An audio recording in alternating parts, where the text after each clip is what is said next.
Bonsoir à tous, je suis Carole Kirchner, candidat de la NUPES, donc Nouvelle Union Populaire Écologique et Sociale. Pour ceux qui vivent à Belle-Île, donc je pense que vous me connaissez, je vais quand même redire 2-3 petites choses. Je suis arrivé en 1996, donc ça fait 26 ans que je suis à Belle-Île. Je me suis marié, j'ai eu 3 enfants, qui sont grands maintenant. Que dire, j'ai mené une activité donc d'artisan dans le bâtiment, que j'ai toujours aujourd'hui, mais que j'ai mis entre parenthèses. En 2020, on m'a sollicité pour... alors, c'est 2 choses qui sont successives par rapport à la politique, et qui sont un petit peu amusantes. C'est-à-dire qu'en 2020, quelqu'un est venu me solliciter quand je manifestais sur le port contre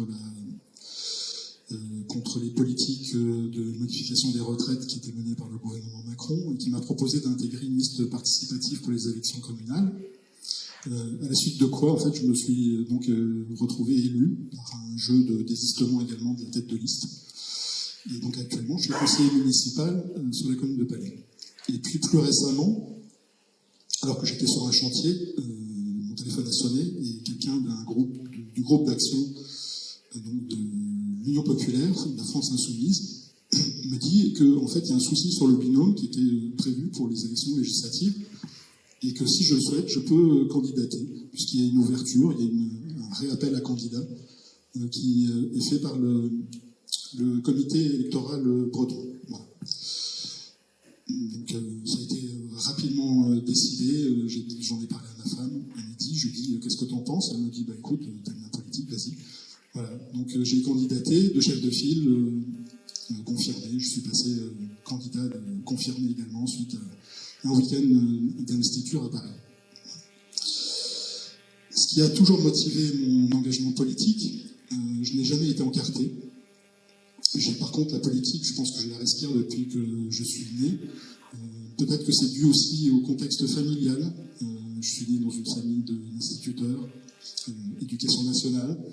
Mon père collait des affiches déjà pour le Parti communiste à l'époque, et je me souviens très bien d'un événement familial qui avait été fêté en 81.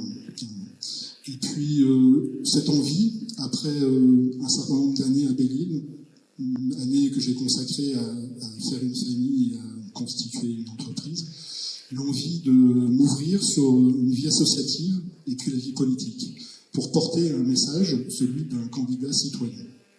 Et c'est la même envie de porter cette candidature citoyenne qui m'anime pour la candidature à la députation.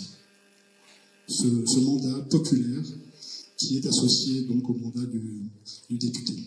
Voilà. Si vous avez d'autres questions, j'y répondrai bien sûr.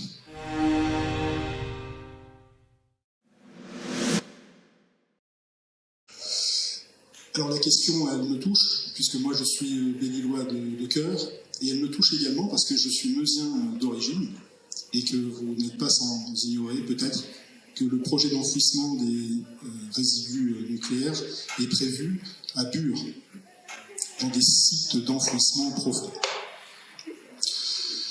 Alors j'ai été membre d'associations, et dans le cadre d'une de mes associations, Agir, j'avais eu l'idée de faire un article là-dessus, et en fait j'ai jamais réussi à aboutir. Parce que quand on met en parallèle les 2 possibilités, et qu'on va vraiment dans le détail, au bout du bout, il y a une seule raison pour laquelle on va privilégier les énergies renouvelables, c'est qu'on n'est pas dans le même niveau de désastre potentiel. Si un nucléaire fuit, si c'est l'énergie nucléaire qui pose problème, c'est l'humanité qui est mise en danger. On vous a dit qu'on n'était pas hostile a priori à l'implantation des éoliennes. Simplement, c'est l'emplacement auquel vous projetez qui pose problème. Moi personnellement, je ne suis pas dans le... Alors, j'ai pas... par rapport à l'implantation. J'entends la remarque qui a été faite en disant, d'après les consortiums, éloignés de Belle-Île ne serait pas un surcoût. Je n'ai pas la réponse. Il me semble avoir eu une discussion avec une personne qui est ici présente, qui m'expliquait que s'éloigner plus, c'était rencontrer des problèmes parce que les fonds étaient plus importants. Là, on passe la limite du plateau continental, parce que c'est ça. Voilà. Donc, c'est une des réponses qui expliquerait que... Ils sont flottants, ça, quand même. Le fond, il y a... 200 mètres et 2000 mètres de fond, c'est pas tout à fait la même chose, il faut quand même savoir. On mettra un peu plus de temps.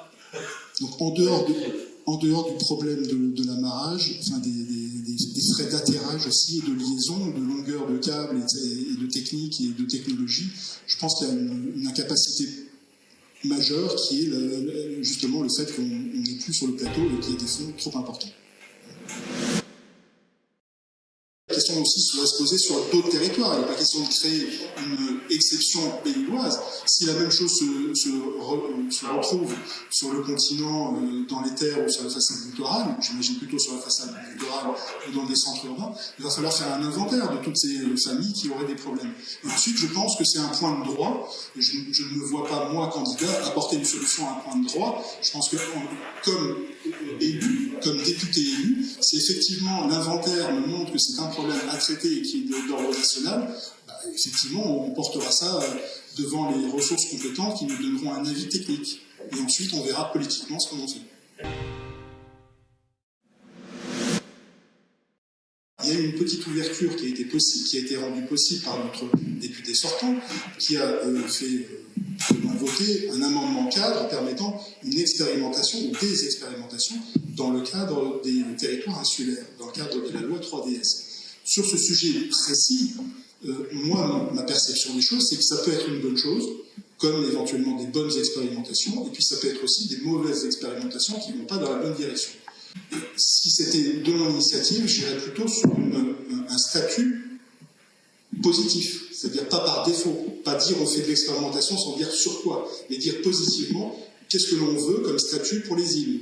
Parce que les îles sont toujours régies par la loi montagne de 1985.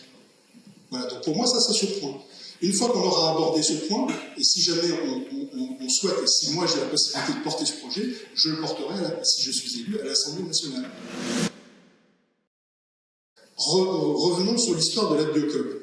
Alors, j'ai un doute, vous allez me corriger si je me trompe, mais l'erreur est tout de même. Si c'est vraiment une Biocop et qu'elle fait partie du réseau Biocop, elle n'aura pas le choix de ses fournisseurs. Donc, s'il y a une relation, le député ne va pas... Je suis populaire dans l'Union écologique, dans l'Union populaire écologique et sociale. Je n'ai pas dit que j'étais populiste à vous proposer comme le Père Noël tout ce que vous voudriez entendre comme proposition que le député va faire dans sa localité, dans sa circonscription. Par contre, il a un rôle évident de facilitateur, parce qu'il aura la porte plus facilement ouverte à la préfecture, il pourra rencontrer les élus locaux et travailler sur des partenariats.